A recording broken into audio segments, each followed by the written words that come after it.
Bonjour et bienvenue dans la Minute e-commerce. Je m'appelle Faye Marco et suis consultante en analytics web. Bonjour, je suis Vincent Druel et je suis consultant e-commerce et en marketing digital. Alors, de quoi va-t-on parler aujourd'hui, Fanny? Aujourd'hui, on va parler du chiffre d'affaires. C'est le total des revenus générés par l'activité de l'entreprise sous une période donnée. Qui utilise ce CA, Vincent? Bah, en général, ce sont bien sûr les dirigeants, mais aussi les directeurs financiers ou les responsables e-commerce qui vont piloter ce chiffre d'affaires.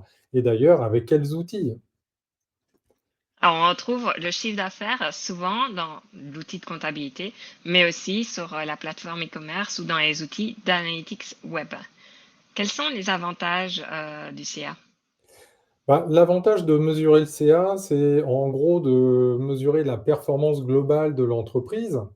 C'est évidemment un repère, hein, c'est un véritable phare dans la nuit pour, le comptable, les investisseurs, les partenaires et puis ça permet aussi aux responsables e-commerce, de mesurer la courbe de saisonnalité, de l'activité.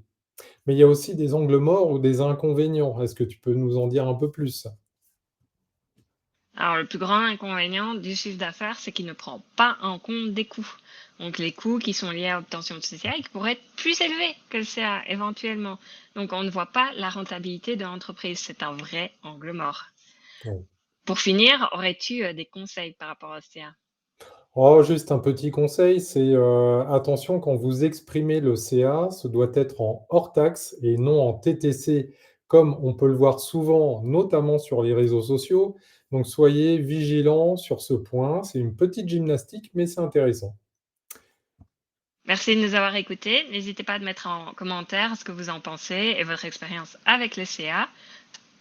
Et puis surtout, retrouvez à suivre, et sur le lien dans le commentaire, notre guide des KPI e-commerce pour monter en compétences, sur, ces besoins-là. Et donc on vous dit à très bientôt. À la semaine prochaine! Au revoir.